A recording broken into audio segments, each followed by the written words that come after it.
Good morning, everybody. You're tuned to Computers 2K now on the Nissan Communications Network. I'm Anwan, your host for the next couple of hours, along with Gal. Good morning. Good morning. And Nick is here. Hello. Hello. And Spence is here. I can't believe it's really time to do this. Yes, it is. Our number is 919-518-9773, Computers 2K Voice on Skype. And today's show is made possible by vMix Software and is sponsored by Tom Sinclair of Live Streaming Gear. Gal, you didn't turn on your light? No, it's on. It's kind of on the dark side. See you on the dark side of the moon. No, I don't like the dark side. Better? Yeah. Yes. Yeah. So, remember last week I was talking about AT&T and how, my AT&T fiber that I have and how they don't want to play. Well,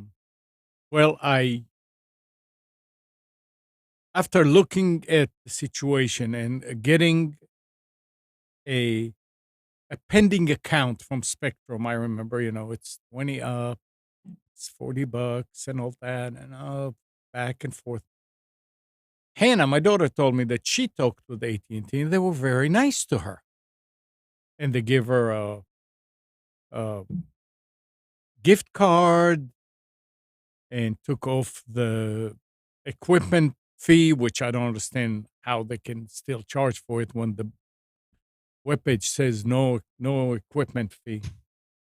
I called back and I got to talk to a lady at that loyalty, quote unquote, who was very nice. And the short story is she said, look, go ahead and apply for the ACP, which is like Lifeline. It's for the, what is it? The Affordable Communication something? ACP program. It's something like that had to do with the free phones from the government, Obama phones. Remember that? Yeah. They did away with that and they created a new program that is permanent. And she said, apply and see, because I was telling her, look, we're on Social Security. And she said, well, do it. You'll probably qualify. So and she said, and if you don't, then come back and I'll lower your bill by $10. I can keep, because I said, I want to go down to 300 by 300 to save $10. And she said, if you don't qualify, call back and we'll keep you at 500, but we'll give you the $55. So I went ahead and I followed the steps and I applied and I got while you're applying, it's asking you questions, how many people and what is your income on the tax return. And it shows, you're supposed to be 150% of the poverty, of the poverty, something like that. And it had the number was 24,000. So I'm looking at our gross adjusted income, and it was on the because we're both on Social Security, it was like it came down to be 12 something after the adjustment, so to speak. I got a message from them says you are rejected. You're making too much money. I said, well, that doesn't make sense. So I called, and this very nice guy answered and looked at it, and he said, yeah, I see that. Oh, and I had to send them a copy of the tax return, the front page of, was it 1040? 1140, whatever it is. And he said, yeah, it's wrong. He said, let me see what I can do. So he went, and after about, I don't know, 3-4 minutes, came back. He said, yeah, it was done wrong. I said, is that a machine doing that, made that decision, or a person? He said, no, it's a machine. So he said, let me see what I can do. And it took another 2 minutes, and he said, okay, you qualify. I said, wow. I called AT&T, and I told them, here's the number. I qualified. Now the 500 by 500 costs $35. 500 by 500. That's a good price. Yeah, they took off. And that's permanent? Yeah. Well, permanent, you have to recertify every year.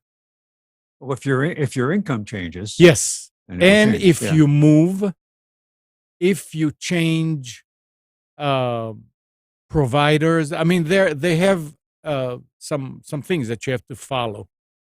But in all, all in all, I mean, I don't see my income going up.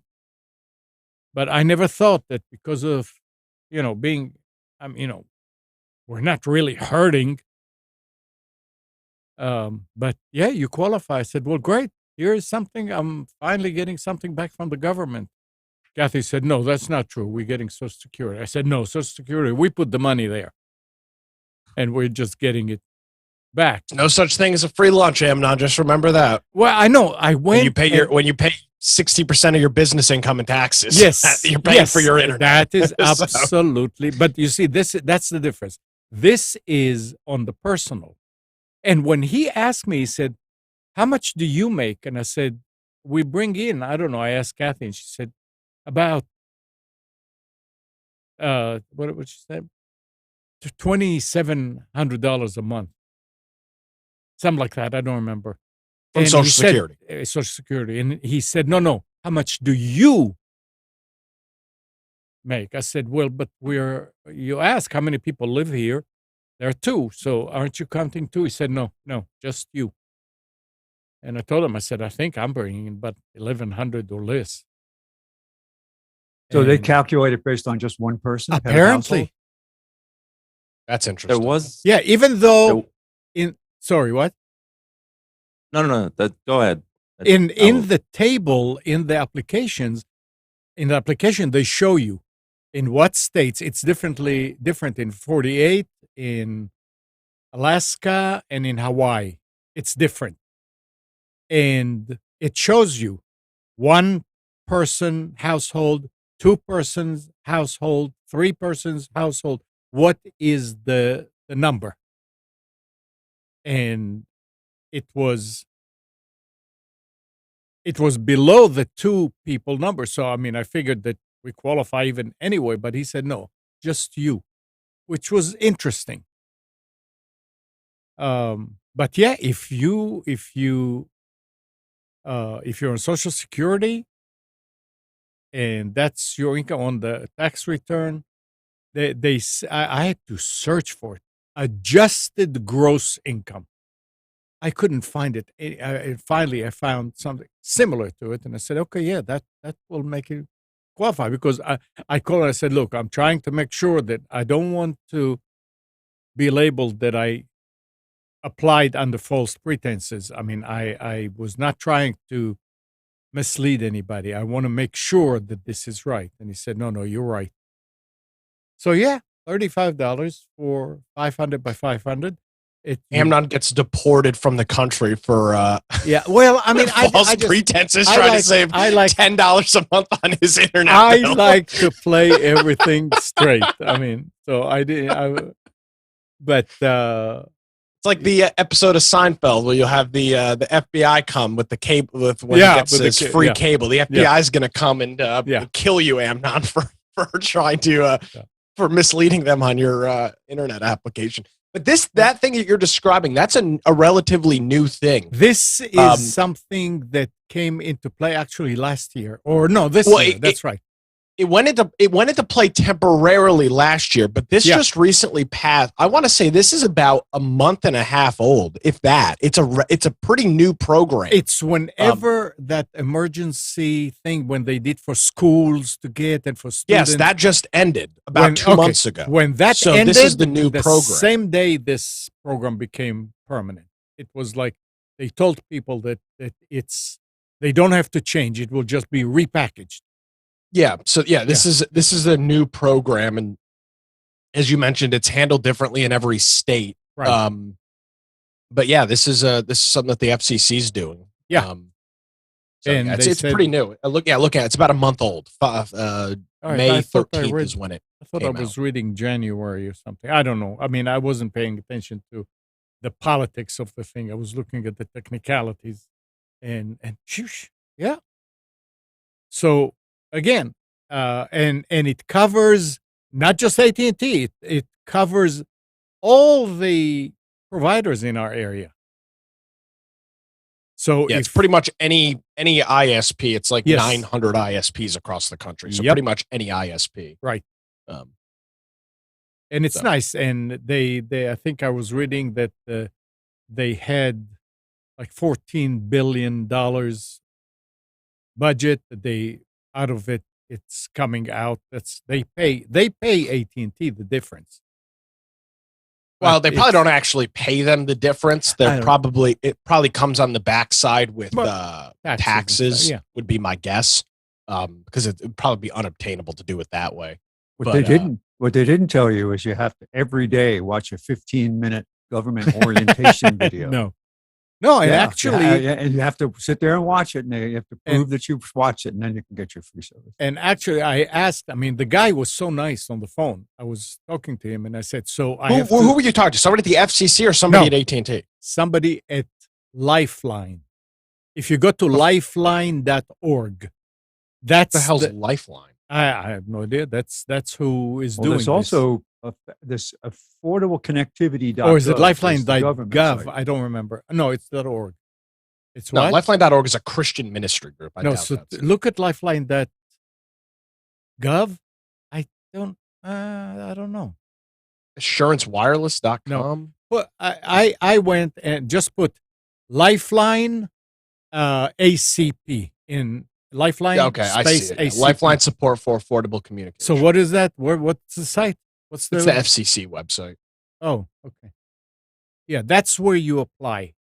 Got it. And this is to get free phones or reduced phones. So you were speaking to somebody at the FCC. Okay. With that. Yeah. Affordableconnectivity.gov. Okay. That's the website.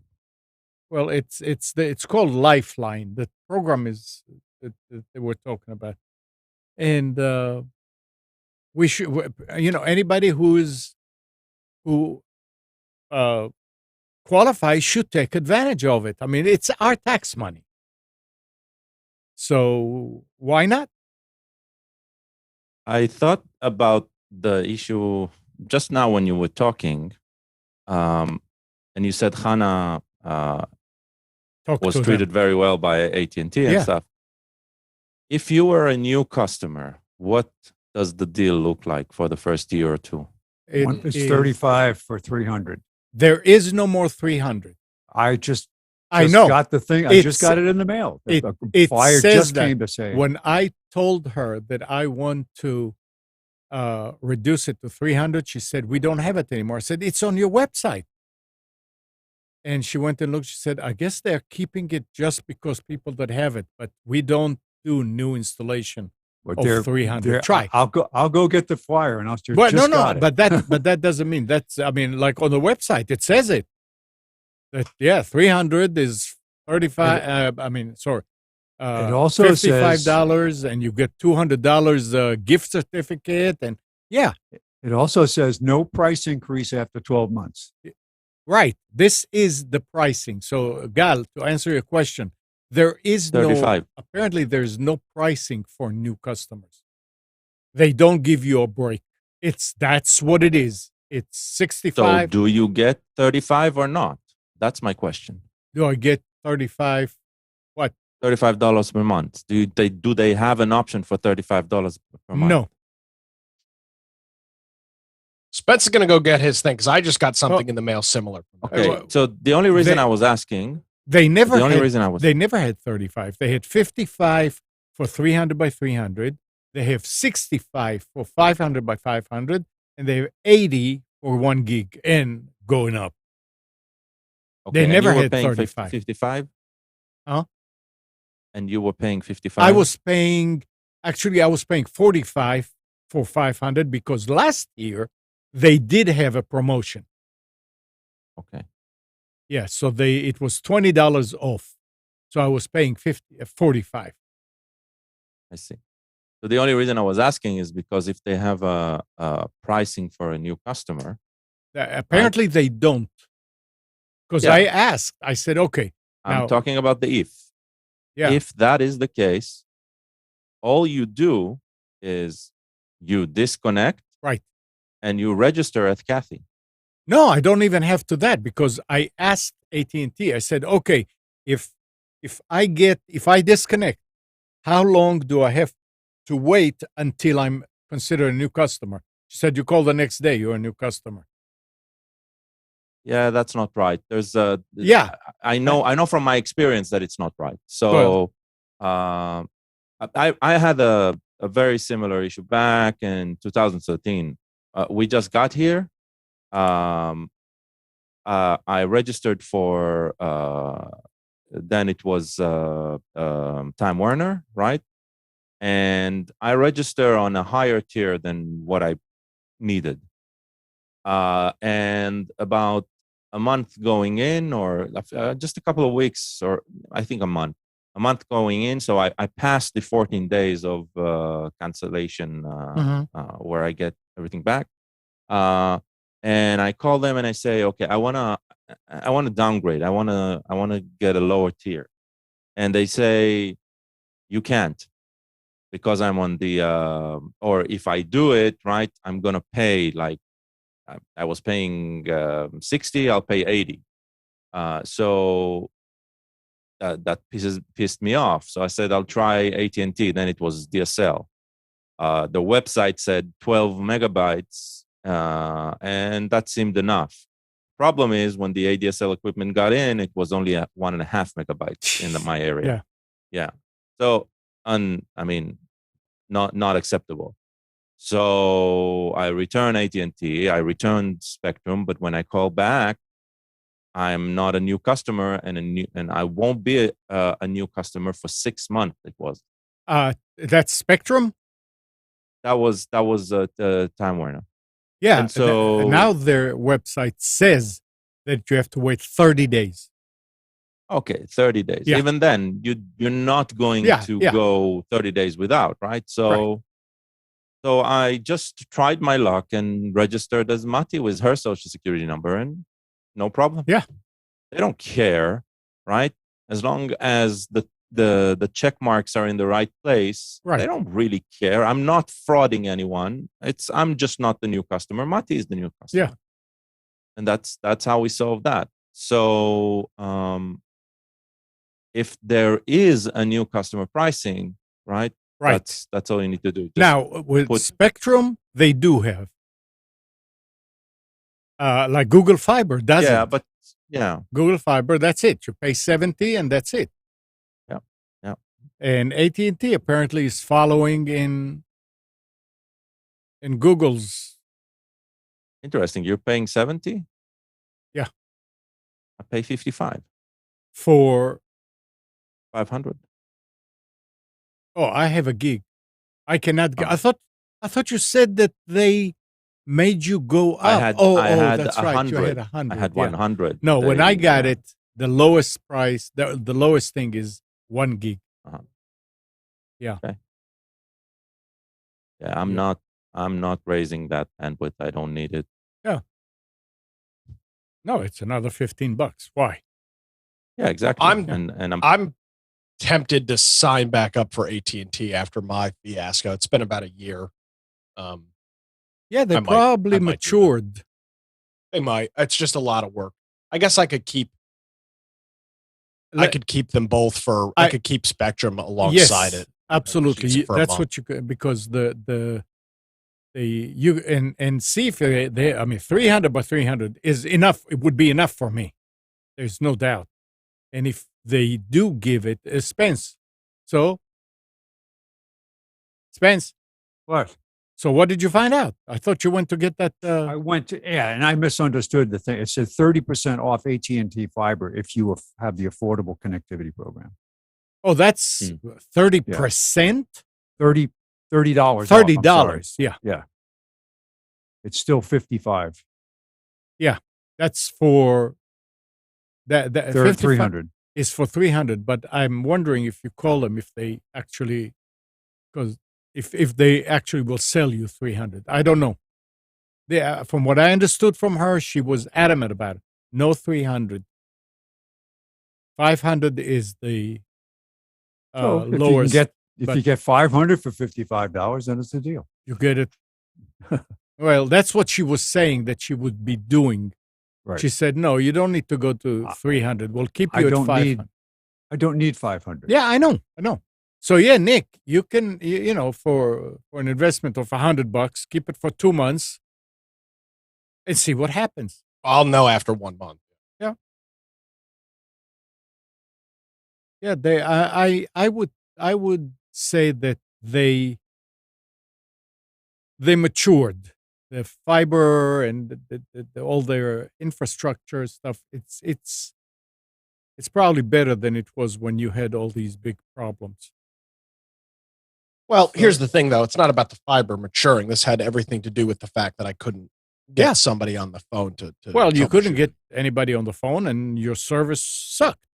And I couldn't get a new IP address. I'm convinced that I know for a fact that would have solved my problem. Well, so that's it. That's as far as yeah, there it is. Do I qualify? Yeah. You can go through it and see. and if you if you do the math and you should qualify and you get a rejection, call. On the rejection message, there was the 800 number to call and ask questions. Because apparently a machine is looking at the first application and makes a decision on that. And it seems to me this is a government a government strategy. I remember when we were applying for Shai's resident status for North Carolina for college. So we got our green card, right? And we go through the process and we fill up all the forms and it is rejected, right? But in the rejection, it says, you have rejected, click the appeal. And you go through the appeal, which is pretty much automated as well, right? And probably the only difference is everything you filled out, that was like determined automatically if you qualify or not. When you click the appeal, it probably passes to some human being to actually review the documents. And 3 days later, we got the approval, which we thought, great, it's rejected. So now we're gonna need to wait another year. And even when it says the appeal, so you're thinking, okay, now human beings they probably swamped. It probably take months. No, 3 days later, we got the approval. So it seems like a government tactic. Let's reject first. Westmark was the same way, right? Okay, I just want to make sure before I do this, because this is not fundamental. Right? Yeah, you can mute him. Yes. Well, let me go ahead and make sure I've reserved this. Okay. Right-click his image, and then you can. I'm gonna click on it now. Yeah, I checked. I'm mine is. I'm on there looking now. Mine is canceled. So I think that was okay. Yep. Oh, I didn't know that. Shoot, never had to use it. You're the host. You can do that. Okay. Yeah, and that rejection also said you were rejected because of too much income, but we do need more information from you. So when I told the guy, I said, it's rejected. Why do you need more information? He laughed and he said, that's the form. Yeah. It's like there are some, I don't know. It's something, it's so bizarre. It's fine. I'll tell you what, they probably saw your address and the income. Spence, we muted you. sorry about that. I had to take a urgent call. Yeah, that's fine. Yeah, what did you say, Gail? So, I mean, they probably saw your income and the zip code, and it said, and there's probably some table that says, no, this doesn't match. I don't know. Whatever. So that's at least when you have somebody to call and talk with, Yeah.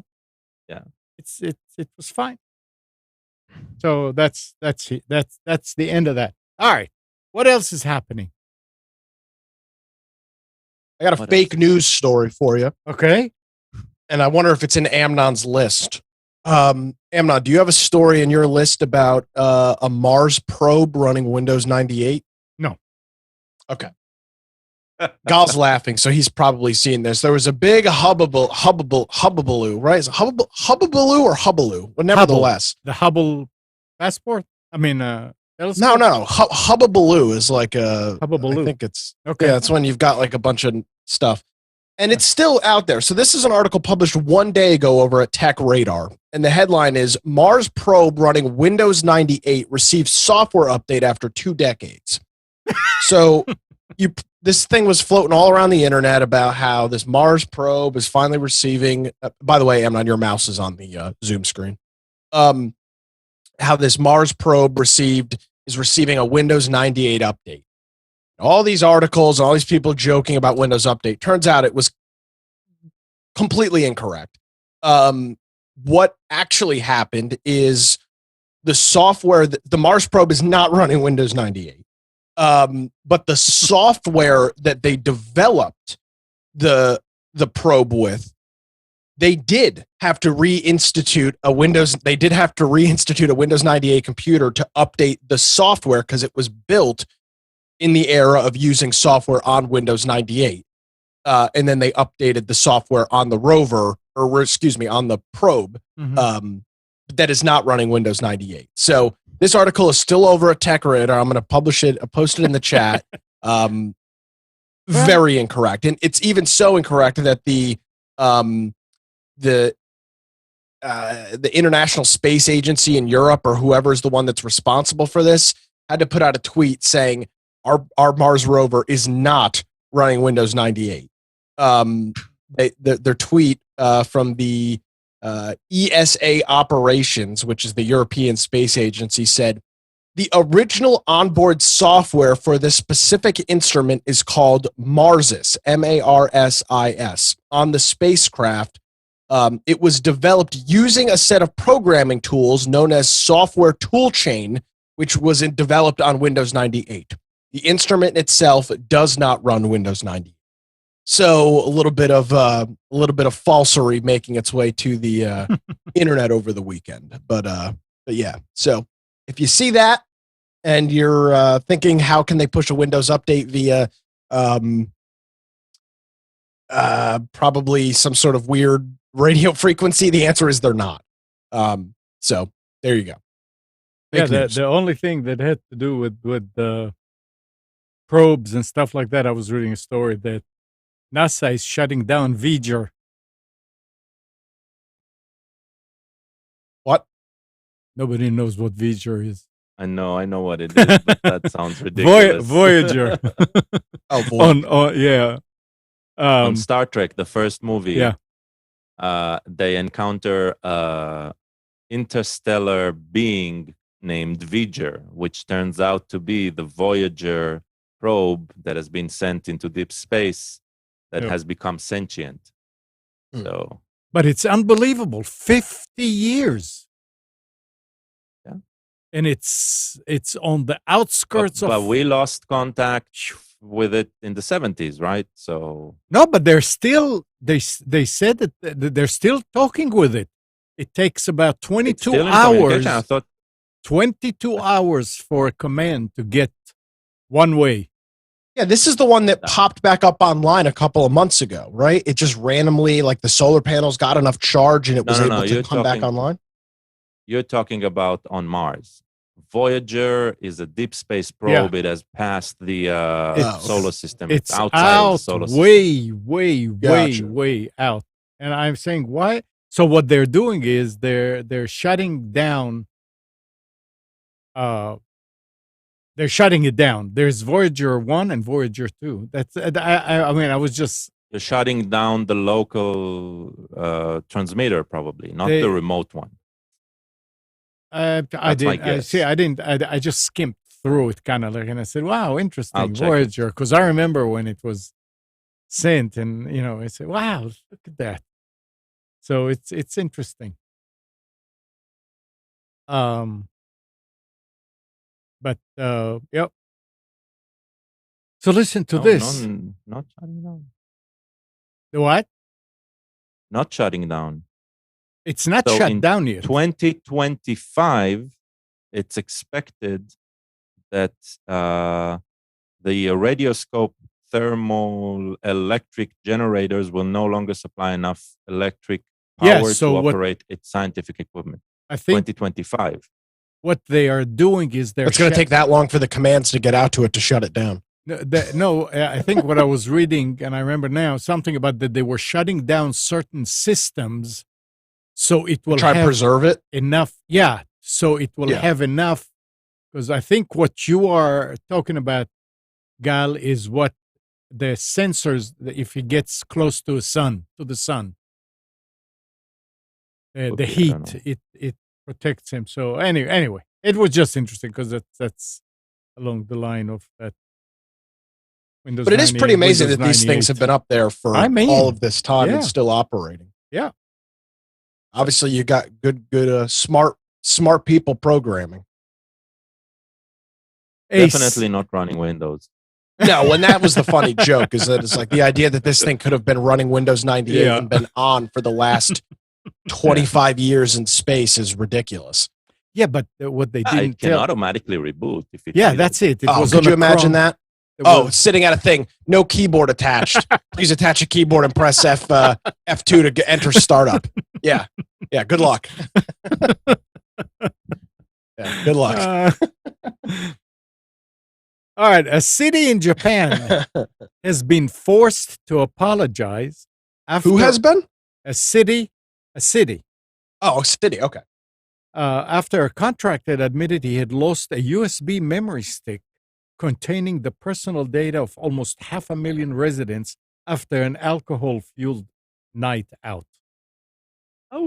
What in the world? I mean, here we were talking about somebody from, what was it, Google or Apple that went to a bar and forgot the phone on the counter. Yeah, but those are always fake. The prototype.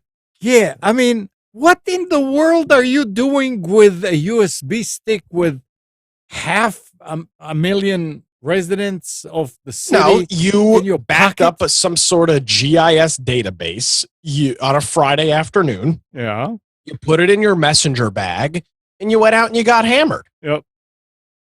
Yeah. I doubt he was walking around the bar showing it off. No, he realized that the bag was missing.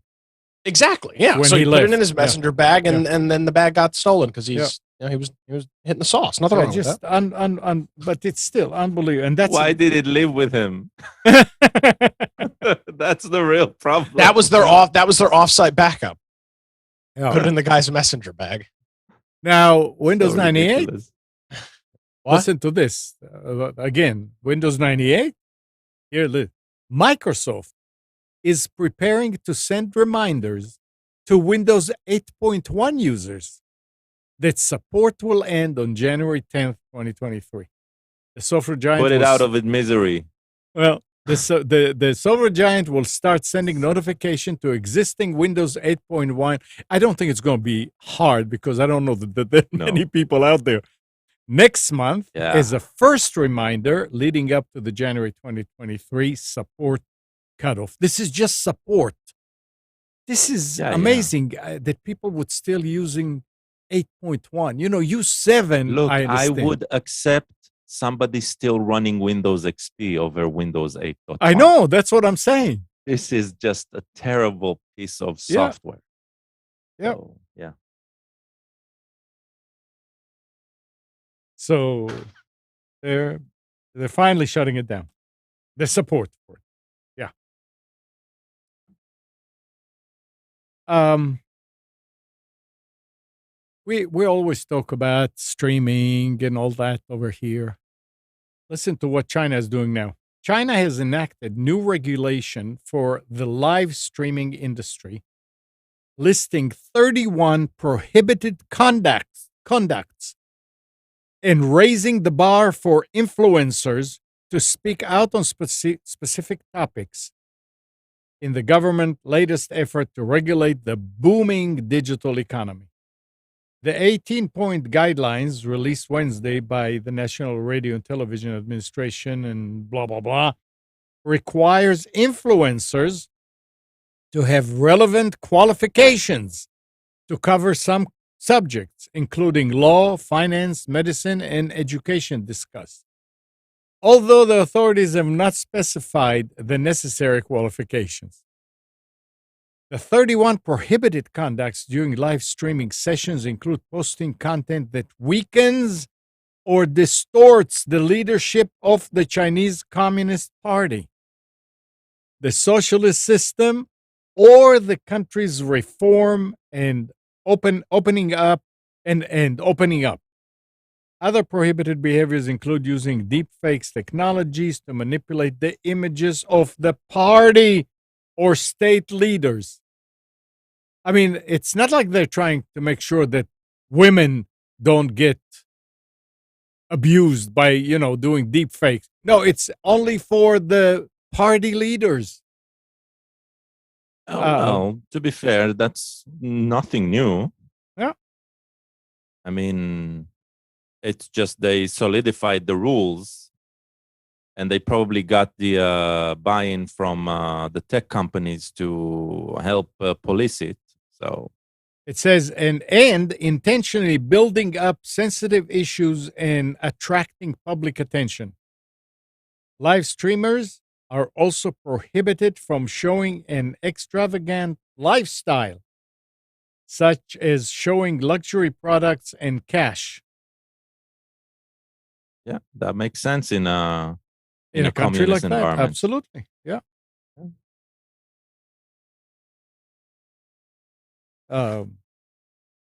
Andrew will never be able to go over there and stream because what he's got behind him.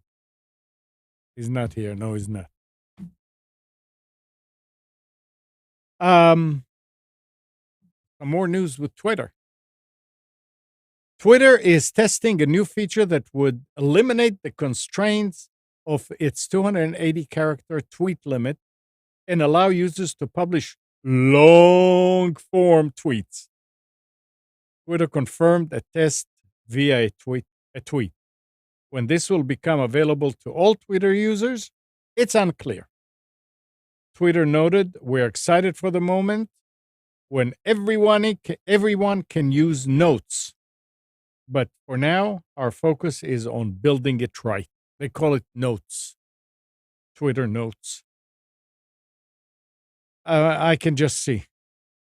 So when now you can tell Twitter that you want to show so many tweets on a page, I don't know if it's even possible. Can you imagine now you're going to have one tweet covers the whole page?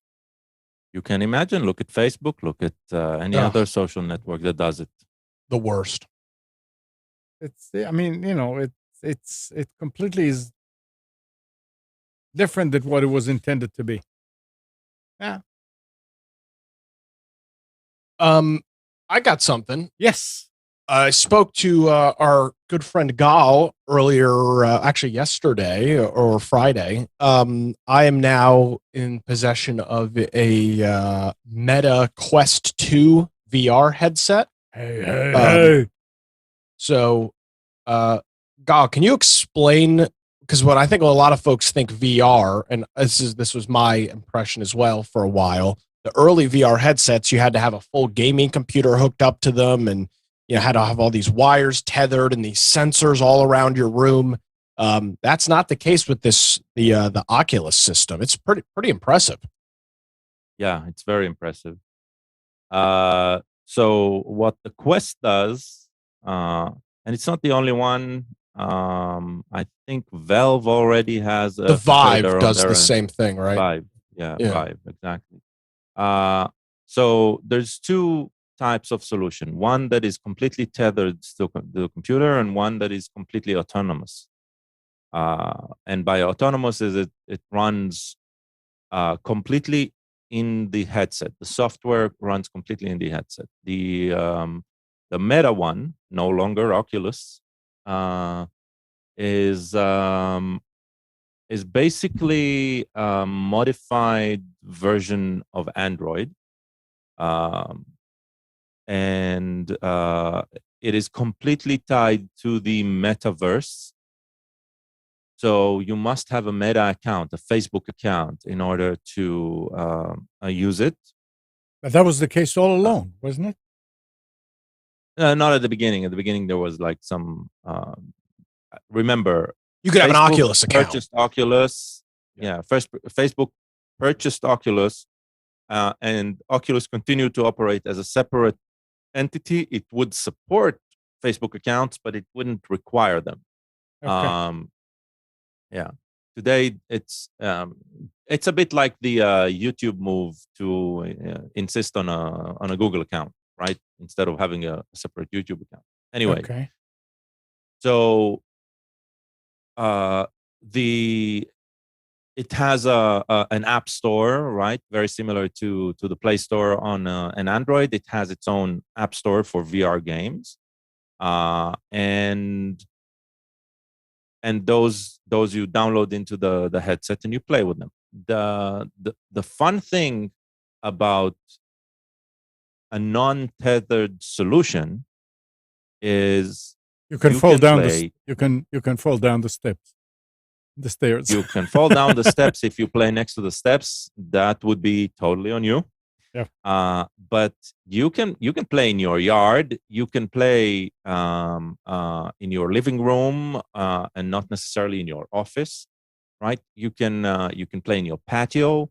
So as long as you'll have Wi-Fi signal, you can play there. Mm-hmm. And that means that the most important aspect of a VR game, other than the quality of the graphics, is the size of the playground that you're playing in. Some of the games, especially those that are like very like first person shooters and stuff like that, right? Having a large arena that you can move freely within really engages you. So it makes everything really fun. So they figured a way of not only allowing you this untethered solution, all of the sensors are within the headset. So you don't need any satellite sensors positioning you. You're completely free where you are. And you get to, from within, you get to see the boundaries of where you're at if you're getting close to the edge. Now, with the second Quest, they have advanced the system in such a way that we'll be able to see this in a moment on Nick's screen. You can it's very easy to transmit the image that you're seeing in the headset to another screen, right? So sharing it with people and all that, and it's all done wirelessly. and it's very easy. How do I pin?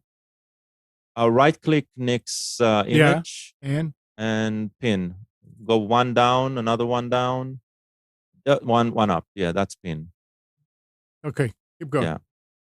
Yeah. So what we're seeing on screen, we're seeing what basically a cropped image of what Nick is seeing in his headset, and is currently engulfed in this environment where you step in. I think they call it the home, and so it's like a very nice living room somewhere in a very exotic location.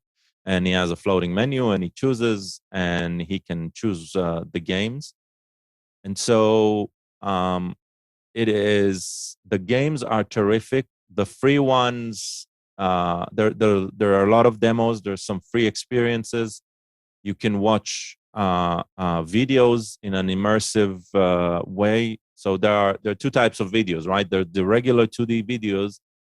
You can literally watch them screened on a huge screen in front of you, or you can watch 3D videos where you can actually look around at what's happening, and you can have interactive experiences. There's a lot of fun stuff. One of the things that I told Nick before he started using it was make sure to create a separate Facebook account to use the Oculus with. You can also later log in with your personal account if you need some interaction with your personal account, but it's important to tie the applications that you purchase to a separate account, because if you would want one time to delete your social account, right? Everything on Oculus everything on the Quest is going to be tied to that. It's so much fun. I've talked about it in the past, so it's no news that I like this. One of the most interesting use cases for this is virtual reality meetings, where you create an avatar. There's no video involved. It's but you can embed yourself into a virtual environment, and within that environment, you can meet with other people remotely. You can work on a whiteboard together. You can play games, like tennis or basketball or something together within that virtual environment. It creates a very interesting sense of presence that is unparalleled. It is definitely something that I think, as it evolves, is going to be much more than what it is today. And anybody can enjoy this. You don't need to be like a techie or a gamer. Anybody who doesn't have too much motion sickness can enjoy this. The problem with motion sickness, it comes from, one, the resolution, which is still a bit low, and two, from the frame rate. So as you move and the images are changing in front of your eyes, those with very sensitive sensory issues with motion, they can't enjoy it. So that's a bummer. I'm sure it will get better and better. Yeah. Remember Second Life? Yeah, still around, by the way. Still around, yeah. And Avaya had a version of that. That was a corporate. It wasn't made by Second Life, but developed in-house. That was a virtual world that you could create for a company, and you could go to a meeting, and the person would be standing in the front of the room, and they had spatial sound.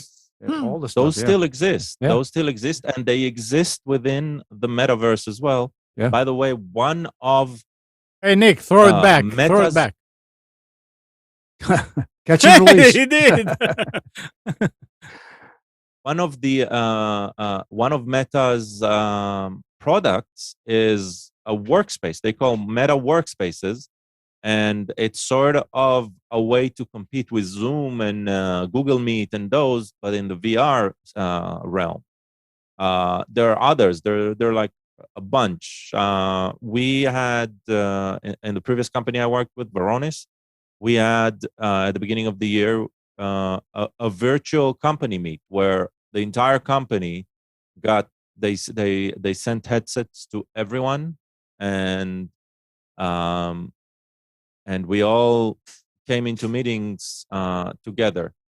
The system isn't ready for like to host 2,000 people at once, but the system that we were using allowed 50 people to be in the same environment, and they split it up to multiple environments.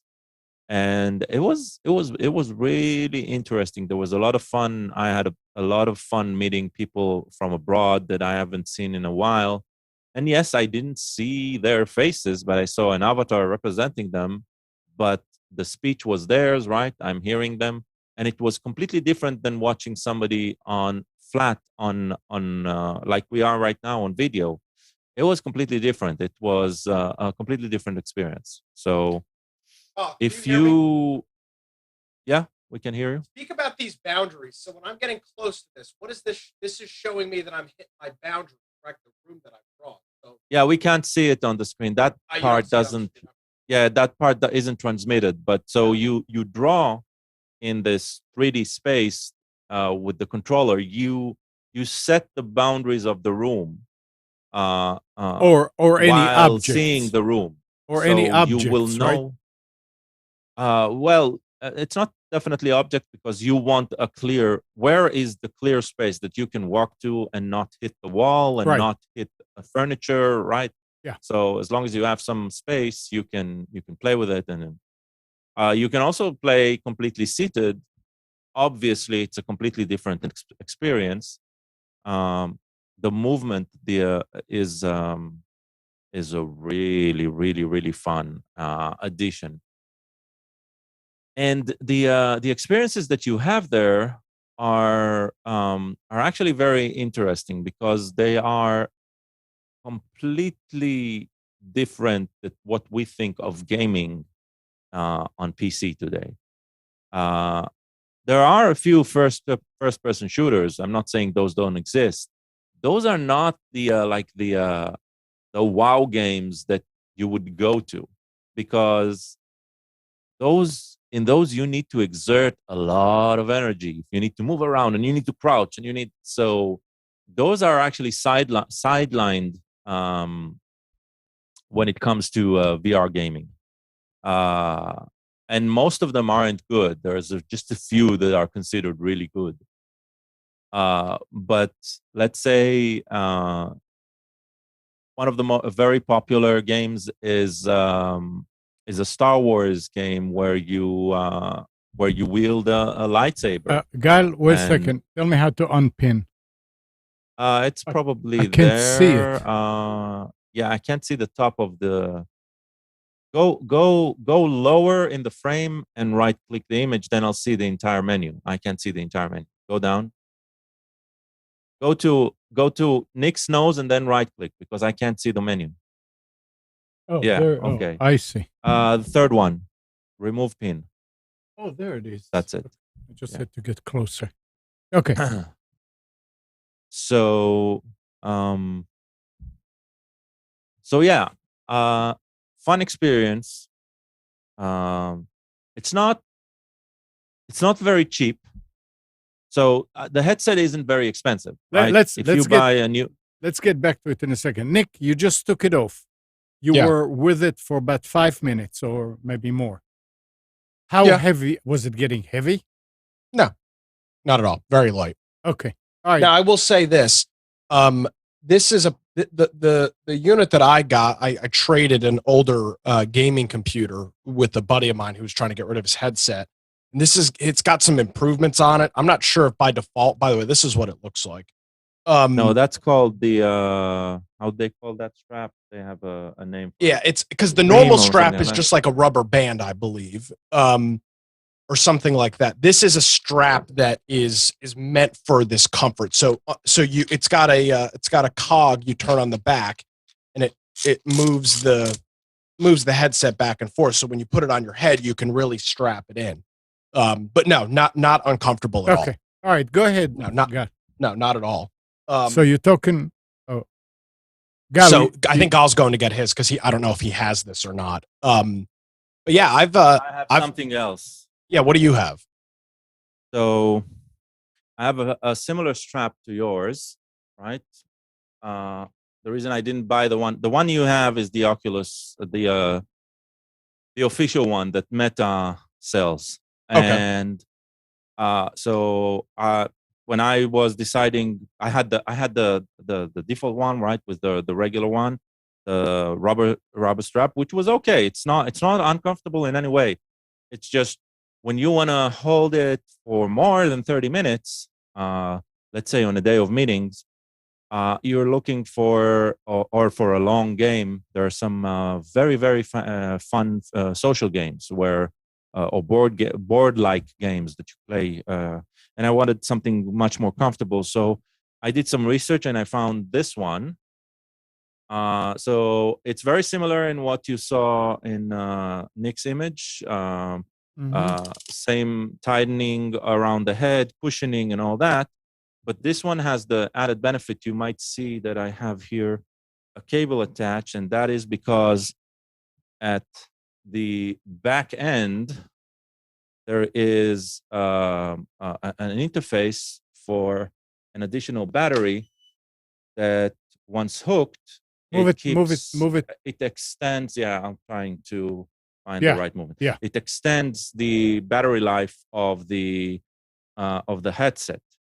And so instead of just 40 or an hour and 10 minutes of action on the headset, you can get to extend it to 2.5, 3 hours easily. It also has an added bonus of some like magnetic charging, like a mat that you can put it on. So the reason I wanted something like this was the extra battery was not so much for the extended time, but for the weight distribution on the head. The front of the headset is more balanced. The front of the headset is a bit heavier. It's not excruciating, but still, nobody is really used to have something on their face, on their eyes, that is really heavy. And with putting the extra weight in the back, it becomes a lot more balanced. And so not only having something heavy at the end, and then it sits a lot better on the head. So yeah, but those are an expense, right? I think the headset itself goes for $250. The contraptions and the charging dock and all that probably cost me another $150, right? So you should only go that route if you're really going to use it.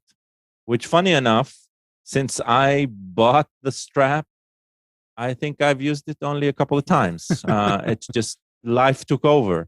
And I really want to find time to play with it again. So it's a great distraction of life. Anybody can use it. You don't need to be super techie, or you don't need to be a gamer. The experiences are terrific. People who have never played a game on the computer you give them this experience, you enjoy it immensely. By the way, I recently met the Oculus in a very interesting experience. We went to the Van Gogh experience in Raleigh, and it's spread out all over the US. So I'm sure, and probably in Europe as well, I'm sure people can find something that's close to them. And one of the things at the end is you can also get an Oculus experience, a VR experience through his painting, and it was done very well. So yeah, it looks like this is not going away, which is a good thing. It keeps evolving and it's fun. Oh, there's one added. We started talking about the difference between the tethered and untethered solutions. So the reason you would want a tethered solution to a computer is if you have a gaming rig and you're looking for very high refresh rates and very high-end graphics, and that only a GPU, like a very, very high-end GPU can give you. So you would want a tethered option. You want the computer to do the graphics and the headset just to display the video, but you'll still be tethered, right? You have that problem of the wire that is required, and that limits the space that you can play in. With the Quest, you can you get the best of both worlds in this way. Yes, it's still a lower level of quality compared to the other tethered options, but you have a tethered option where you can buy a USB-C cable that's long enough, and the computer will generate all of the you'll run something on Steam, right? But you can see it on your Oculus. And there in the Quest 2, there is the wireless option for that as well. So as long as you're not dealing with a crazy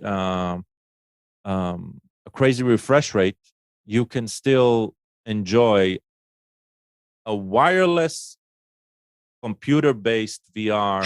How do you do that on the Quest 2? You have to install an app. Look for it's called the Quest Link, I think. Quest Link, okay. That. Yeah. Okay. Perfect. I'd love to I didn't realize that was even an option, to be honest with you. Yeah. And remember I said this is basically running a modified Android version? Yeah. There's also something called SideQuest, which is a complete alternative store of applications. A lot of open source development is going on there. A lot of enthusiasts. I think we homebrew, right? Mm-hmm. It's called SideQuest because you sideload the APKs, and you all do that through its application, which is done very well. SideQuest used to be the only way to see the remote image inside until Meta baked it into the OS and casting was available. I didn't even realize that. Looks like there's a Minecraft thing called Questcraft. There is a lot. There's a huge bunch of experiences, and I told you I'll find a way of sharing some of the games we purchased with you, and so you enjoy them. Yeah. Very cool. Yeah. So I mean my situation was a little unique with it, as I mentioned. I had a buddy of mine that was trying to get back into more traditional gaming, and he's like, "Hey, do you have any interest in buying this Oculus Quest? I'll give it to you at a good price." And I was like, "Yeah, but if you're trying to get back into gaming," so I pulled my old i7 4700K and my GTX 950 out, got it all together, and traded that for the Quest, and yeah, so that's the unit, and then these are the controllers. You have one for the left, one for the right hand, and they've got an analog stick and a couple of buttons on them, and plus a trigger here. So you're mainly going to use it sitting down in front of the computer playing games? No, I don't. No, not at all. Oh, okay. No, I don't. I mean, I think part of the cool thing about it is being able to walk around and do some of those things. Like, I've got a pretty open space in the living room, and yesterday I was able to go into just a world and just kind of walk around it, and it was pretty cool. So if you have a chance to try one, I wouldn't recommend necessarily going and buying one just out of the bat, but if you have a chance to try one, I would definitely recommend it. All right. This is the new generation of the train sets. Remember the father buying the the most expensive train set for his 3 years old.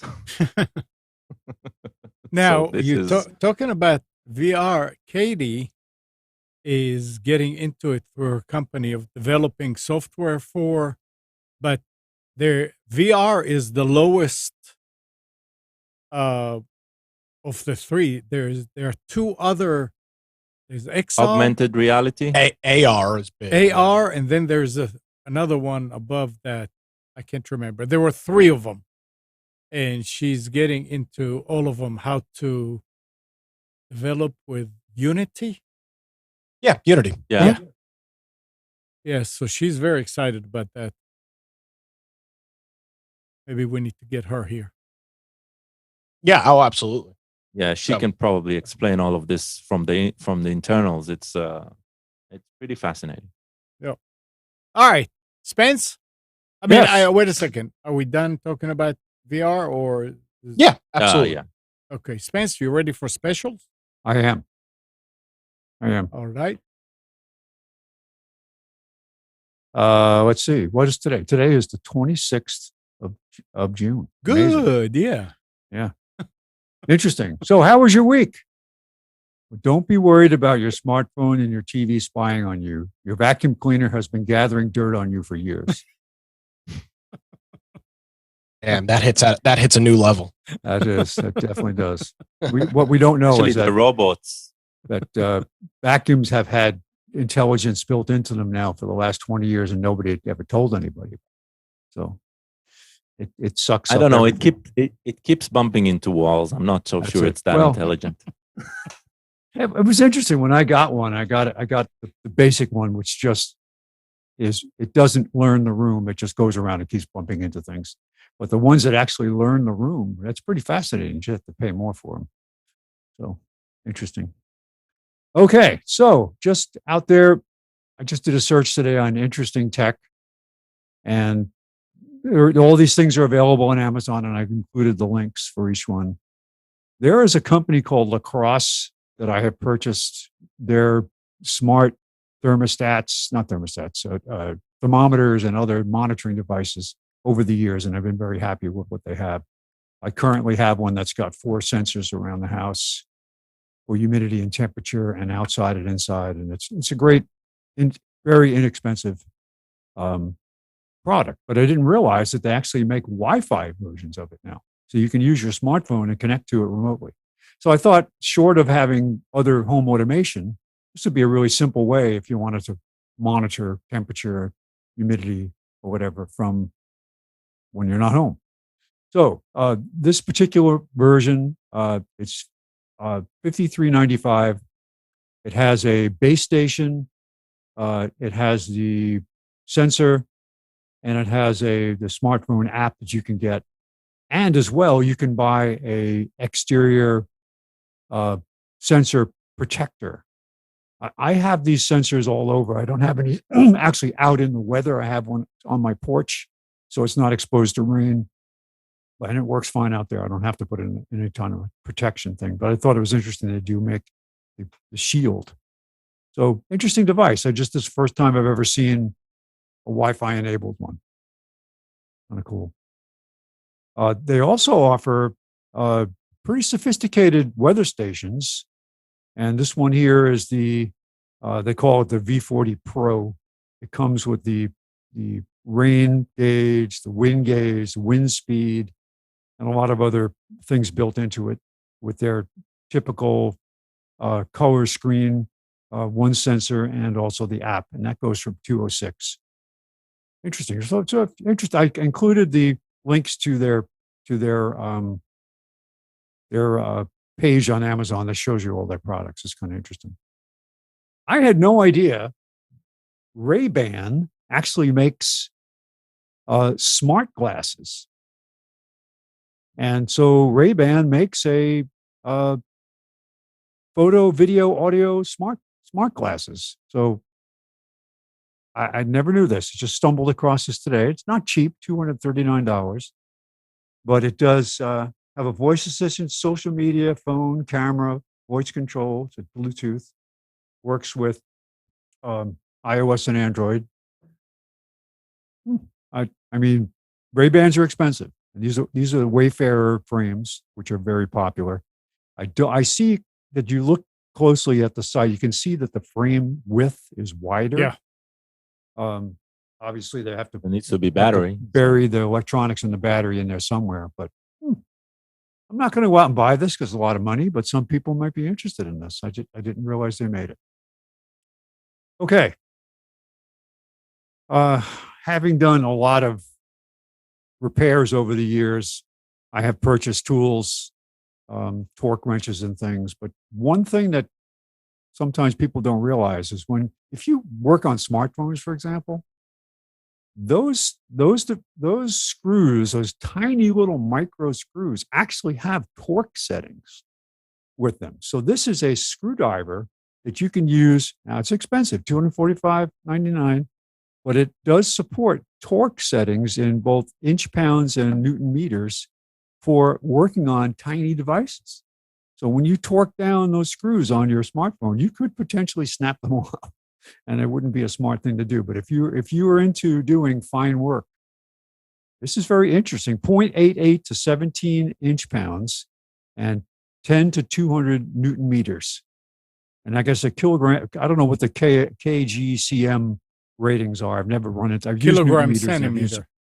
Yeah, kilograms per centimeter. That's to me, I can't conceptualize that because I've never run into having to do that. I've never seen anything rated that way. But LED and a buzzer to tell you when you've actually made the torque settings. Interesting tool. AirTags, I know they're still controversial. This is a 4-pack for $97 from Apple. But what was intriguing to me is I didn't realize they made accessories for them too, like keychain fobs, holders, and things like that. So this is interesting. 4 AirTags for about $100, right? Yeah. Yeah. Costco right now sells for, I think, 45 or 49, 4 tiles. Wow. Good price. Yeah.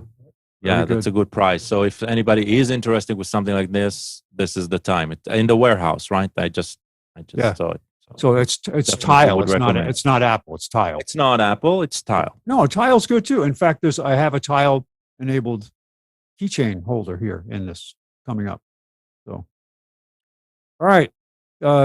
Universal. No, it's not the universal translator like in Star Trek, but Pocket Talk Classic Language Translator, portable two-way voice interpreter, 82 languages. Wow, the price of this stuff has really come down. It's amazing. And there's a lot of versions of this out there. I can't say that this is the best. Wait, and this is working autonomously? No autonomously, Wi-Fi? Yes, it does it's not all require, built in. 82 built in. languages. It's built in. That's what's so amazing about it, is that it's not, it does not require, as far as I know, a link to a smartphone. Well, maybe it does, but by looking at it, it didn't say that. So I didn't read through it. It says real time. Well, that would be amazing. It's got to have some incredible memory, or it only has very basic phrases, which is possible. So if you're discussing building an atomic reactor and physics and all that, it may not contain those words, but certainly for basic travel, it would have what you need. So $129. I just happened to fall across this again. It's the Echo Auto. I don't know that the price has come down quite a bit, but this is an interesting device. If you do use Alexa and want to have it in your car, now this does require obviously a smartphone to do the backhaul, but it's out there, $49. This next one, I actually have this exact model, the Indie EVO wireless earbuds. And I bought them, it was Costco probably 2 years ago. And this is this is even better than the Costco price. I think I paid $69 for my Costco a couple years ago. So this is actually pretty good for $59. But what I like about these is if you look at the form factor, notice that it's got the little hoop bridge on the top. These are the most comfortable ones I have ever had. And I've tried a lot of different kinds, the kinds of with the ear loop that goes around the back, the kind that's supposed to stay in your ear, you kind of shove it in there and it stays. This one, you put it in your ear and you turn it forward and that soft bridge goes in and actually locks it into your ear. I really like them. The charging, you can get 3 charges out of the charging base, and the charging base uses a USB-C connector for charging. It comes with an adapter, and I'm very happy with them. I've used them. They can be used independently. So if you're with somebody else, or you can hand one off to somebody else, obviously, but you can play with the modes. You can use just one if you want to. You can use the second one on a separate device. So it's all in the instructions on how to set up the different modes. So it's actually quite flexible.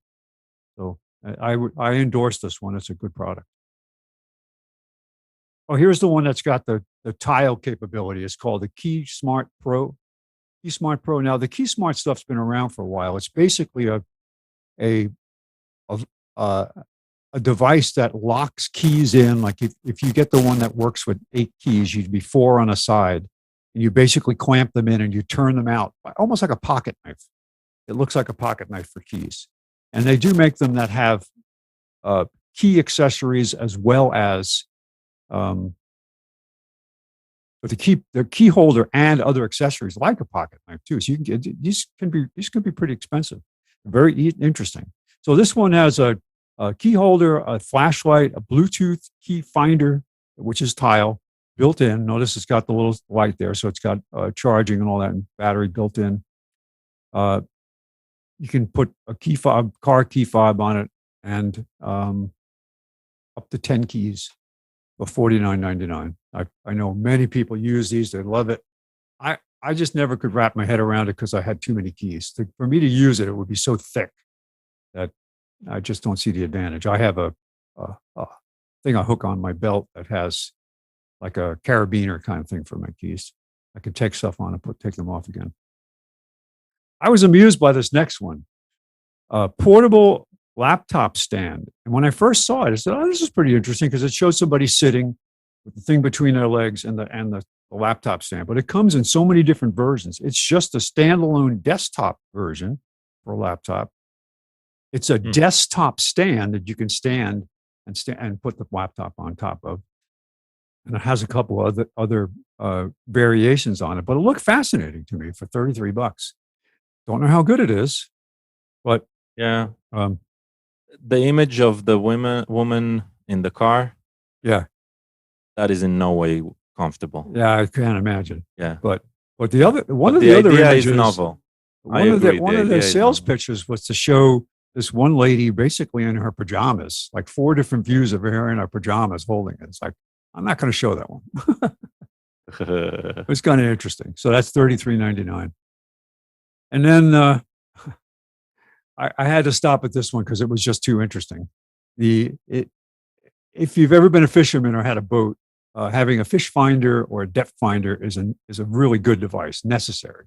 Like on local lakes here on Jordan Lake, because the varying water levels and because it is a man-made lake, there's still a lot of obstacles and stuff out there. But if you fish, a depth finder by itself is more expensive than buying a fish finder that does the same thing. So this is a clever thing. It floats on the surface. It's not permanently mounted. So you have a little lanyard to keep it close to the boat. You put it in the water, and it connects by Bluetooth to your phone, and it's a fish finder. It's it's $90. This is really good. A good fish finder mounted color screen is going to cost you $150. And you have to install it. You have to put the sending unit in the bottom of the boat. There's a lot of things involved. Very clever. So if you're a casual fisherman, want to have a fish finder, it gives you a lot of different things. I think it tells you temperature. It gives you the fish finding. It gives you the depth.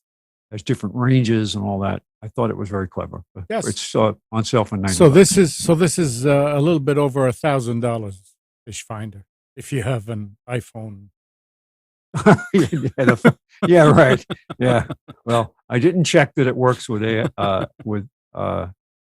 Android, but I'm pretty sure it would. Yeah. But yeah. So who doesn't have a smartphone today? Something, right? Oh well. And finally, I thought this was another interesting thing here. It's a 2-pack of Bluetooth wireless control fobs for your phone. So the image that they showed on the ad showed that people had a selfie stick that were using it in the picture. And most selfie sticks have a button. Maybe they don't all, but the one I have has a button that connects Bluetooth to take pictures. But this would be handy. We've had family photos where we went out and set the camera up on something in the yard. And if you have an iWatch, and I think there's an iPhone app, I don't know if it's an iPhone app or not, but if you have an iWatch, you can control your phone to take a picture, right? Very easy. But this is great if you don't have an iWatch. You want to have a simple way of connecting. Now, it's got separate buttons for iOS and Android, which is kind of interesting. But it works, right? So it's $11 for 2. I thought that was pretty cool. So, interesting. Yeah. Oh, interesting devices out there. None of these are, I would say, crazy. Sometimes you got these crazy devices that you're like, why would you ever get this?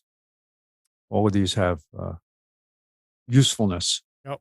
So. And all these are available at computers. I mean, the file at Computers 2K yeah, now. If you download the PDF, it's got the links built in. Specials. Yep.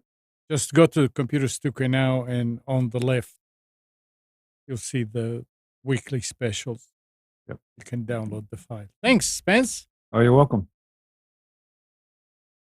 And sorry, I've gotten distracted. I've got an ongoing trying to charge something, and I've got an ongoing issue now back and forth that I'm trying to fix. With I'm not sure. I got a notification. I'm trying to rent or reserve a 3-day stay at a vacation, renting a home in Alaska. Found something that was better than the hotel properties that we were looking at. And I booked it on booking.com. Went through, got my confirmation from booking.com. Then I get from the property management people that work with Booking a thing saying, we're unable to process your credit card because of, and I've been on the credit card site. There's no record of any transaction. So I've got to call Booking to find out, well, how come you blocked it, but I haven't seen any notification yet on my credit card. Normally I get something saying, did you make this charge? Because it's booking.com books through the Netherlands or something like that. So it would be an international charge. I'm like, what? I still haven't figured out how I'm going to fix this. But I have 24 hours before the property management company will cancel the booking. So I'm not in danger. But I just found something that was too good in a neighborhood that I know really well in Fairbanks, a 3-bedroom house for rent for 3 days. That's half the price of staying in a hotel. And it's 2 bedrooms or 3 bedrooms, 2 baths, beautiful, like in an area I know. So I had to jump on it. All right. So listen to this. A security researcher found vulnerabilities in Jacuzzi's smart tub interface that allowed access to the personal data of every hot tub owner. Wow. Jacuzzi's smart tub feature, like most Internet of Things systems, lets users connect to their hot tub remotely via a companion Android or iPhone app. Marketed as a personal hot tub assistant, users can make use of the app to control water temperature, switch on and off jets, and change the lights. But as documented by hacker Ethan Zveer, this functionality could also be abused by threat actors to access the personal information of hot tub owners worldwide, including their names, email addresses. It's unclear how many users are potentially impacted, but the Smart Tub app has been downloaded more than 10,000 times on Google Play.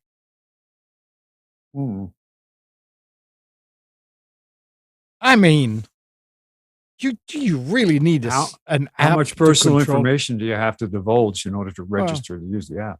Yeah, but do you really need an app for a hot tub that you sit there and there's the control and I mean, why? I could see it if you have a vacation home and it's at the beach and they got a hot tub there. Yeah. And you want to monitor it, make sure that there's nothing going on with it. If it's Fine. like in the wintertime, if the power went off for an extended period of time, you'd want to know. You'd suddenly lose connectivity to it, and you'd be worried. Or you want to run it before, like 30 minutes before you step into it. That's spot. Or change. If it's yours, change the duty cycle. All right. Set the temperature, stuff like that.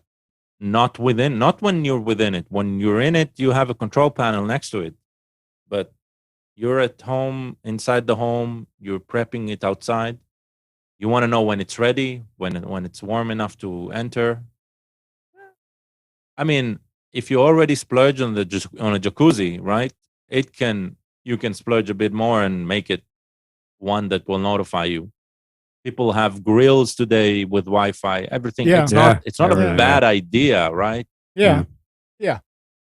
Or if you Sarid, we're talking about you. And it's still if you left it and it's still running, you will want to know, right? Stuff like that. It's nothing bad of making it, but exposing in the interface, like not protecting it properly, that's very bad. Sounds like they subbed it out to somebody. And the password is probably 1, 2, 3, right, 4. The password is jacuzzi. Taiwanese. Yeah, except the I is a 1. That's it. Yeah, that's their security. Yeah. Oh, we built jacuzzi with a 1. Did anybody see the what they're calling open chassis PCs now? Open chassis. Open chassis. No. I stumbled across this. Doesn't have a case. No case. That's been common for test benches have run like that. But now they're formalizing it in that it's not a test bench. It's got like the power supply is specially enclosed. It's got a frame to hold it together and a place to mount the monitor on the front. That's pretty cool. It's kind of cool. It's kind well, of I'm guessing looking. It comes from the 3D printing world, right? For sure. Yeah. Wait a second. I'll put a link to it. Spence, are you saying that it's just like a PC, but it's without the case? So the cards and everything? Yeah, but it's meant to be used this way. I just sent the picture. How do you protect it from people touching electronics and zapping them with static? How are you going to zap? What, 5 volts or 12 volts? There's no high voltage. No. Static. When you're in the winter, you build up static. You touch something. What are you gonna? That's no different than touching your case. I mean, it's still steel. It's just a steel frame. Well, I think if you look at it, it's got a handle on the top, so you can carry it around. But it's the danger is the fans. The fans are all facing out with no guards on them. So it's pretty neat. But take a look at it. That's pretty cool. Yeah, the first picture shows it from the back, and the second picture shows it from the front with the mounted screen and the handle. But if you're into it.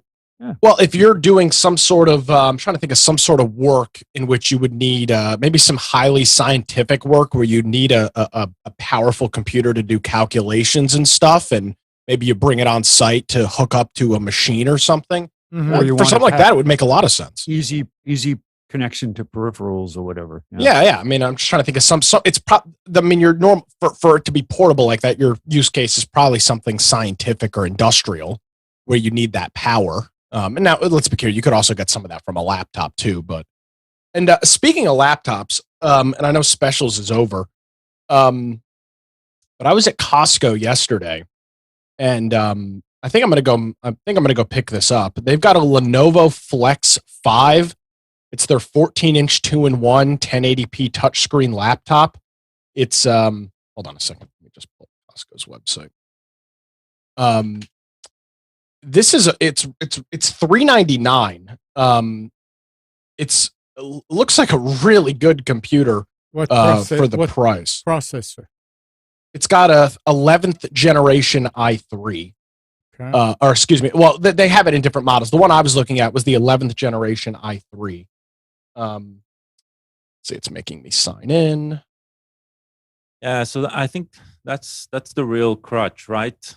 People, when it comes to the Core i family, the 12th generation is a huge leap forward.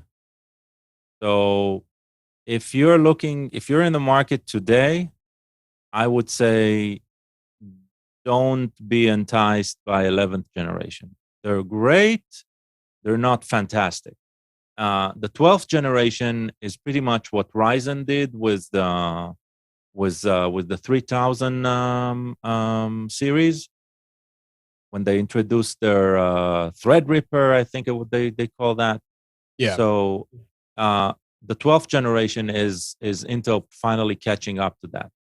So 11th generation keeps you behind that. Well, curve. It depends what you're going to do with it, though. Well, and I think but an i3. Well, so this is the spec. It's not a bad price, and it's pretty hard to beat for $399. 8 gigs of RAM, a 256 gig SSD, Windows 11. It's running in S mode by default, but that can be changed. If you're looking for I've got a Lenovo that I spent like $112 on over at Walmart, and it's 4 gigs of RAM. It's got one of the new Pentiums, but it's a very slow, and it served its purpose very well. But I'm doing more and more work remotely where I'm doing audio cutting and things like that. And when I've got multiple browser windows open, this thing just comes to a screeching halt, which is what you would expect. Mm-hmm. This is a pretty hard price to beat for $399. And I agree with Gal on the 11th versus 12th gen. The problem they're having with 12th gen so far is that the power consumption on these things is ridiculous on the 12th gen processors. They run it so hot, and the power consumption is just off the chart, which is making it tough for portables. So if you have Costco membership and you're looking for a little bit more than base tier laptop, this isn't a bad idea. And they've got other ones too. They've got more expensive versions. They've got an 11th Gen i7 version for $799. They have a Ryzen 7 version for $850. Another i7 for $1299, and then an i5 for $799 as well. So right, but that's on the website. So for example, in the warehouse, a Dell 14-inch Ryzen 5 with 16 gigabytes of RAM goes for $699. Mm-hmm. So definitely go to the warehouse. Yeah, and I saw this in the warehouse yesterday when I went over there. And I like the form factor of it, and I've been pretty happy with my Lenovo right now. This sale runs through July 24th, so I've got a couple weeks to decide on it. But something to keep in mind. Yep, not a bad price. Pretty hard to beat. Yeah, we're finally back to the situation where you step into a Costco and there are actually deals. There are actually very good offering on the computer side, something that we haven't seen in a couple of years. So we're fine. It looks like that part of the supply chain is somehow a bit better, but yeah. Well, Intel's finally getting stuff out of their Israeli plant that they've done. They did so much to upgrade their plant in Israel over the last couple of years, and now I think they're finally getting the dividends paid on all that work. I don't know if you've seen the videos from that plant, Gal, but it's remarkable. What are you talking about upgrading? They built it in the past. It took them about 10 years to build, I think. So yeah, it did take them 10 years to build. Now they finally got it all keyed out and up to a position where they're at full. I assume they're at full bore, full production with it.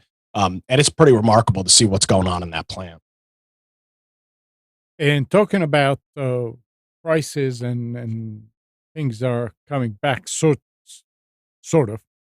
Taiwanese research firm TrendForce said Monday that DRAM pricing for commercial buyers is forecast to drop around 3 to 8% across those markets in the third quarter compared to a previous 3 months. That's good. Yep. Even prices for DDR5 modules in the PC market could drop as much as 5% from July to September. This could result in DRAM buyers such as system vendors and distributors reducing prices for end users if they hope to stimulate demand in markets like PC and smartphones where sales have... You know that won't happen. You know why? Well, I don't know. I mean, the price of the product might, the components might go down, but then the price of shipping will go up, right? There's still tons of issues in the supply chain that has nothing to do just with the components. So this is... Well, it says that we the source says we suppose they could try to profit on the decreased memory prices, but with many people tightening their budgets, we hope this won't be the case. So we'll have to wait and see, but it's interesting. Well, for the enthusiast market, where DDR5 has been unbelievably expensive. Yeah. It's the reason I haven't even looked at upgrading. It's because DDR5 is just ridiculous. That 5% decrease is actually a pretty significant amount, even though it doesn't sound like it. If that's true, that's pretty big. They said a weaker demand for consumer electronics, including PCs and smartphones, is a result of high inflation and Russia's ongoing invasion of Ukraine, according to TrendForce, is the reason for all this. It's not. It wasn't. It was never a demand problem. It was an availability and a cost problem. Yeah. I mean, the demand has been the demand on and again, I'm talking about the enthusiast side. I don't know what's going on the business side, but the demand on the enthusiast side has been, and I think it's continued to be at its peak. Yep. It's just there's nothing available. And or if it was available, it was so damn expensive that it didn't make sense to buy. Talking about prices, we sort of like got used to Amazon. A couple of weeks ago, and ever since that happened, I'm shopping a little smarter. I was trying to buy, I can't remember what it was, windshield washer. Go to Amazon. 6 something, 7 something per gallon. I said, let me try Walmart. I went to Walmart, 2 something. Now, yes, if you don't have the Walmart membership, whatever, you have to pay for shipping. But if you buy enough, I think if it's over $35, then shipping is free. And unlike Amazon, which now 2-day shipping becomes more and more like 3 and 4 and 5 days shipping, with Walmart, apparently it's still coming out of the store. I ordered, it came the next day. Well, that's what I was going to say. For example, my Roku remote is still busted, so I need to go buy one. I'm sick of using my phone. Yeah. I can buy this remote on Amazon for $19.88. Right. Or I can buy it at Walmart for $19.88. Yeah. And I can go pick it up today. Yeah.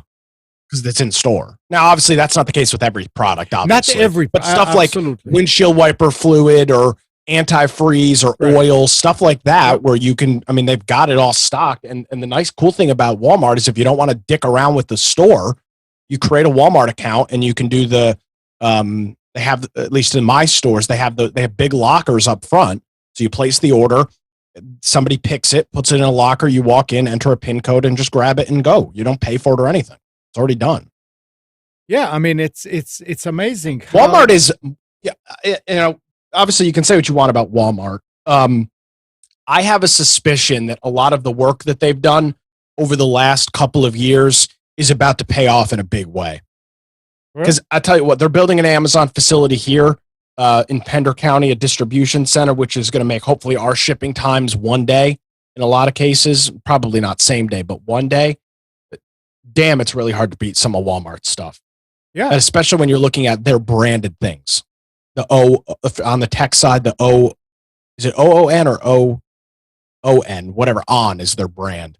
Some of that stuff is just unbeatable in terms of prices, and you can get it same day. Yeah, I mean, the other day I was going to get something from Amazon.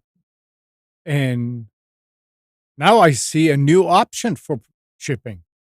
And this is Prime. Pick it up at the warehouse over at Whole Foods or other places here in town. Yeah, those are their Amazon lockers.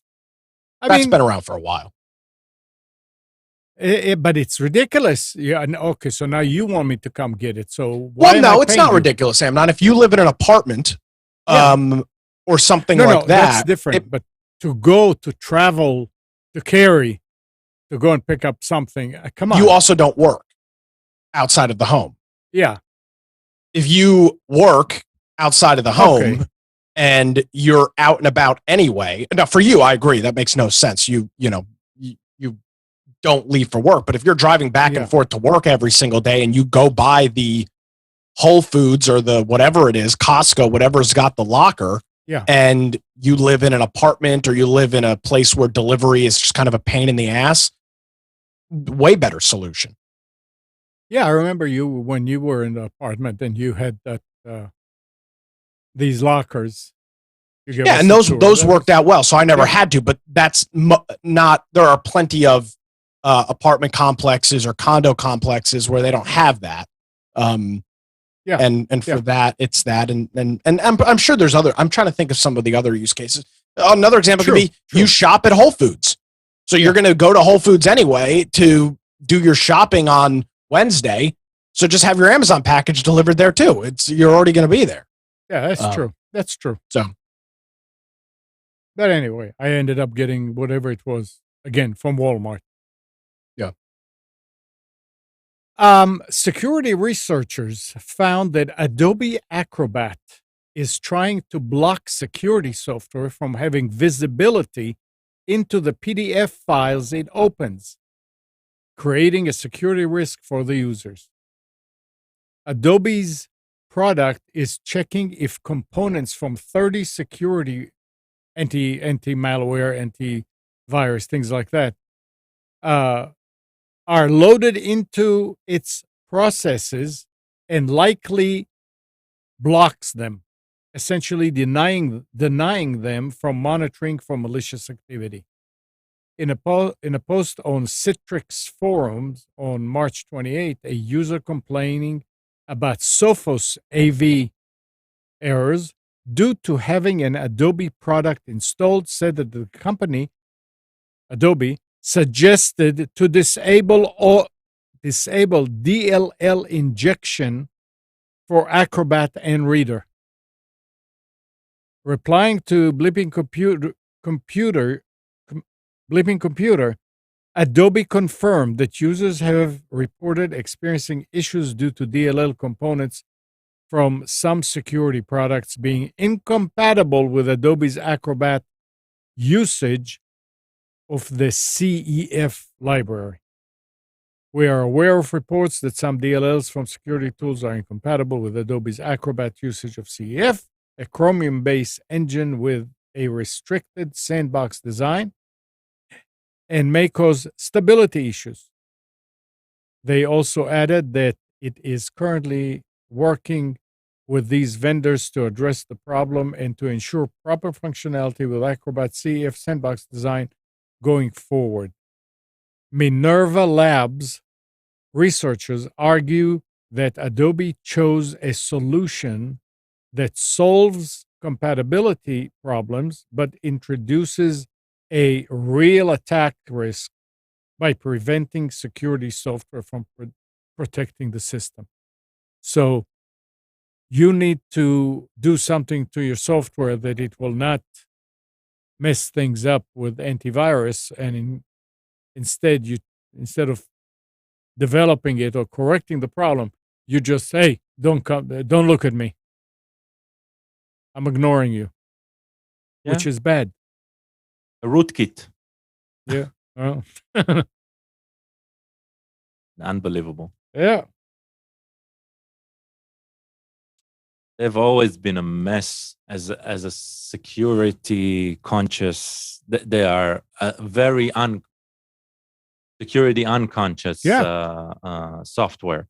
But now this is like maliciously insecure.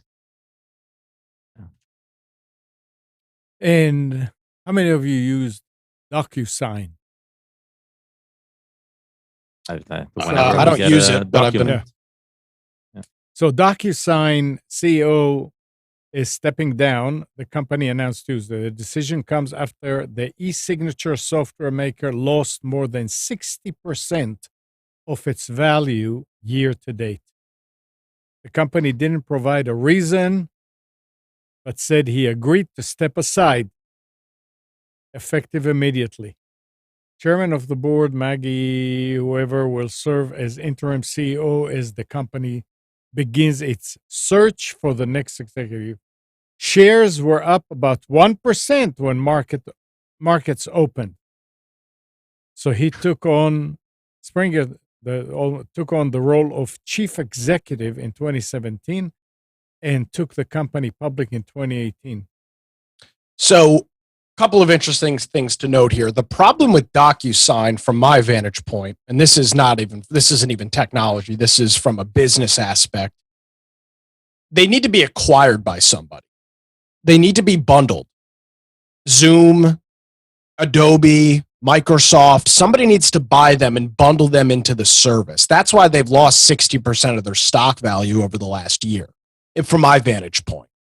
Is there so many other services that you're already paying for? Zoom, or you might be paying for Zoom. You either have Office 365 or Google Apps for Business, and can you justify this another expense for all of these seats for this service? That's, from my vantage point, that's the problem. They need to be acquired by somebody. From my side, I never liked it because it never worked right off the bat. Every time I had to do something like this, it didn't work. Do it again. And that wasn't my experience. But no, it's a phenomenal service. It's just expensive. It's expensive, and it's hard to justify when you've got businesses that are trying to hemorrhage cash and keep it, and try and keep workforces, whatever. This is a service that, unless you're, obviously there's certain areas like legal and things like that where it's just a no-brainer. You have to have it. It's almost no question that you don't have it. But other businesses where it's more of a convenience and it's not used all the time, can you justify spending, having 10 or 15 seats on this service a month that isn't really being utilized? That's why I think acquisition makes the most sense for DocuSign. Microsoft, Zoom, some other sort of business productivity suite, bundle it into there and have a minor cost for it. Instead of it being $10 a seat a month standalone, if you bundle it into Office 365 or Adobe Creative Cloud or something like that, maybe it's $3 a seat or something like that. It's a lot more palatable at that cost. Yeah. Because you're already paying for all these services. You already have 365. You already have Zoom. You already have Gmail. These things are just these SaaS is great, but it kills businesses with all of these costs. Well, so it's not surprising, at least from my vantage point. Yeah, they just couldn't keep it up after. I mean, during COVID, they really grew. Oh, absolutely, just like Zoom did. But you've seen the same problem with Zoom. Yeah, because Zoom blew up. Absolutely, I would make the argument that Zoom was probably the most, outside of the pharmaceutical companies. Zoom was probably one of the most successful companies during the COVID pandemic. But even that, it's the same thing. As these companies have come back to work, a lot of companies are starting to mandate that employees come back and start working in the office. You're going to drop these subscriptions because you're not going to pay for all of these seats. Right. Gal, how many people worked at your last company? 2,000. 2,000 people. Imagine having to have a Zoom license for even 500 of those people. Still have it. You'll still have it, even when you work from the office, because a global company like that That's why you do the but meeting. But maybe a global Yeah. company like that, instead of spending the cost on Zoom, they realize, okay, we already are paying for Teams because we have 365. It's not as user intuitive, but let's use that that's instead. the thing. So that's the thing. These companies, they test the usability and they gauge the price point. And usually you will see them use one system for chat, one system for, they just negotiate prices, but it won't drop. It won't drop. The ones that will drop are schools, right? Those Small were businesses. exclusively in person and never remote. And during the pandemic, they became only remote, but they will probably go back to no remote options, right? So I think those will reduce their subscription base substantially. Like private people, they'll definitely drop a lot of those subscriptions. But large companies, I think that was never the case. Because there you already had the competitive battleground between WebEx and Zoom, and Zoom was just this new player that was successful in capturing the attention at the time. So, all right. But DocuSign is different. That's the thing. DocuSign is not. It's not an interim solution. DocuSign is attempting. When it started, it was the spear of the leading the revolution of stopping with paper signature. Their problem is that they have nothing really unique about their service that others can do. And so the competition is probably very fierce. They're not that unique, right? They're not that special technology-wise. DocuSign. Oh, DocuSign. But I think though you just made the argument you just made for Zoom is similar with DocuSign as well. There are plenty of other services to use, but DocuSign just does it really, really damn well. Well, DocuSign is one of the first, so it has that. It had that leap forward. The thing is that all of the other services, they've catched up already. In Zoom was the new player, right? WebEx was the lead back then. So WebEx, they lost the lead. They're no longer the lead. So this is exactly that situation. They're just new players. And probably in the world of corporate signature trail, it will never be that important for which service to use more than let's just keep the paper trail. That's my guess here. It's not about who this is. It's more about, and as you said, if it's bundled, then I'll use something bundled. And so I'm guessing some of the services have these bundled solution for signature, which are good enough, right? Remember what we're replacing. We're replacing the option to have a person come in, to have a person come physically and sign a paper physically. Yeah, you certify it, kind of. Yeah. But one of the I things think they don't. One of the things, remember, that they don't solve notary identification, right? They have no solution for that yet. So if I if I still need to step into the bank to sign something, right? So my transaction will be FDIC approved, then DocuSign is still just a gimmick. And unfortunately, a lot of that comes down to states with their ridiculous notoriety requirements. So that's probably where they're losing ground. Yeah, and again, I think you just look at how many your company. Maybe that was a bad example to use with 2,000 people. That's an enterprise. But when you get to the small, medium-sized businesses that are, single proprietor owned, how many of these monthly services can you afford? And I think that's where some of these services like DocuSign might get the punt, because how can you, maybe you're operating on such a tight budget you can't justify it. I agree. So it's interesting. They're going to have to, somebody will acquire them because their stock has been in the toilet for the last year. Yeah. I don't see a way. Buy now. Aside from, well, it's probably not. This is not financial advice, but if somebody's going to acquire them at a stock price, it might not be a bad idea to get a couple of shares at a lower price, and hopefully you can cash out a little bit on it. I'm wondering. I said I can't really think of, besides inventing some new biometric technology that'll allow you to do notary services remotely. It's a legal thing. I mean, it's just mindset. You can sign. I signed a lease for an apartment using DocuSign. I did all my employment documents using DocuSign. I did everything like that. But there's like you want to transfer a car title, you have to use a notary. It's just no way around it.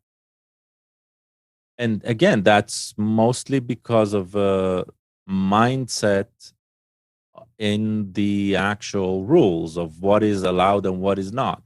And to change that it's legislation that's complex. Politics is always complex, right? Yeah. It definitely comes out of the courts, because an affidavit that you sign, it has to be notarized. If you're providing testimony for a court case, you're providing an affidavit that says that I witnessed this, or I saw this, or I did this, it has to be notarized because it has to be a witness. The problem is the witness. So if you didn't need a witness, then notaries wouldn't be important, because the notary is a person standing there and saying, I witnessed this person showing me the ID that they in fact did sign this. So, all right. Right, but if you go and here's a theoretical solution, and Amnon will finish at that.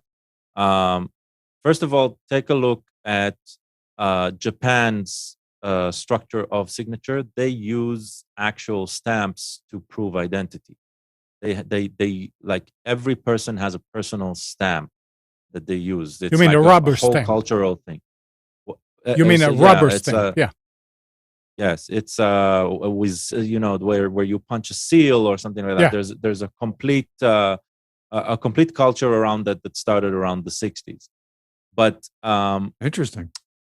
Yeah, so it's a very cultural thing.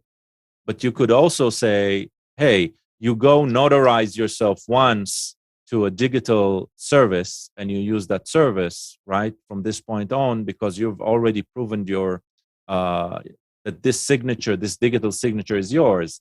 It's just that the laws have not caught up to the technology just yet. They've done it in certain areas where legislation passed and it works and it's acceptable. But in others, no. So if you're going to convince the federal government to ensure a bank account that all of its signature were done completely without the person stepping in and digitally, right?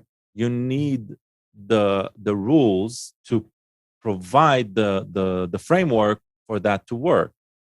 And the framework is complex because it's in part legislative and in another part technology based. And let's face it, DocuSign isn't doing anything unique, but they're not using an open standard. They haven't defined an open standard that any other signer can use, right? It would be interesting if you could record some biometric thing, a thumbprint, an eye scan, or who knows, DNA, that would say. It doesn't, I don't think it needs to be that. Biometrics can be hacked exactly as a password. Oh, I realize that. But so I'm not sure biometrics is the right answer. Well, if you Proof of identity needs to be complex, but it doesn't need to be biometric. Think about what we do now if you need to get a proctored COVID test, which was required for a lot of things to get, it has to be witnessed. You have to go to a lab. Well, what if you can't go to a lab? You do a video call with somebody. A to video show, one, right? Yeah. So that should be acceptable. When the problem is with the video one, you still need a human being on the other side. No, but that's okay. That's better than having to. Right, but so a biometric solution means you don't need a human on the other side, right? That's the gap that can't be closed right now. Yeah, no, everything about this is about the human on the other side confirming it. So when will the states, when will the federal government, when will the world in general will accept, right, presence confirmation, not by another human being? And that's going to be an interesting, and that's where we're heading, right? And eventually we'll get, we're in this battle already. So yeah. All right, and you can listen to the rest of the story on the Legal Eagle that's coming up on Wednesday. Anyway, it's that time of day. Anybody wants to add anything else? Computer related. It was computer related. Yeah. Computer signatures, but computer. Keep all your bits in alignment. All right. Thanks, Spence. Thanks, Nick. Gal.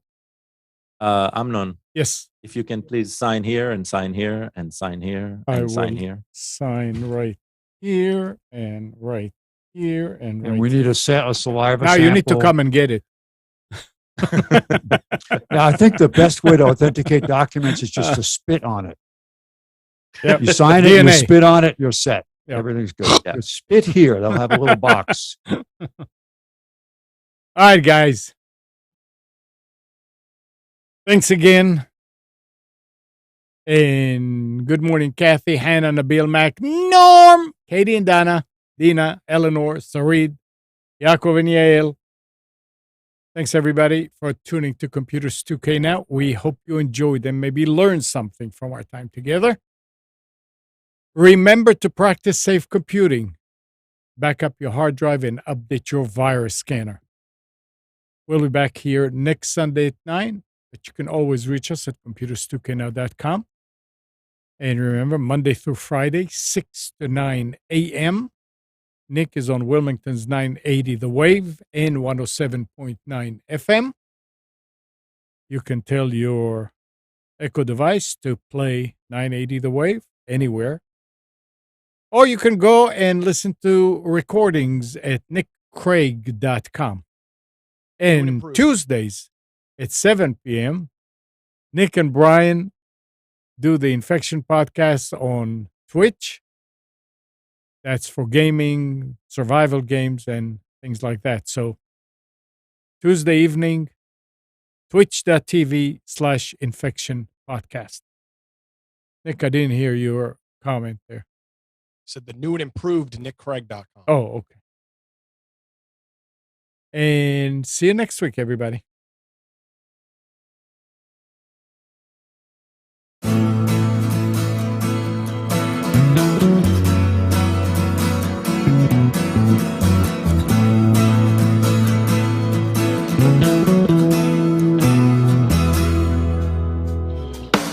You are tuned to the Nissan Communications Network. If you tuned in too late, you can always watch each program in its entirety or download an MP3 audio file of it in the archives section at nissancommunications.com. Don't forget to subscribe to our YouTube channel, follow us on Twitter, and like us on Facebook. Sponsored by StreamingGear.com, Carolina Apparel, and DeltaForce.net.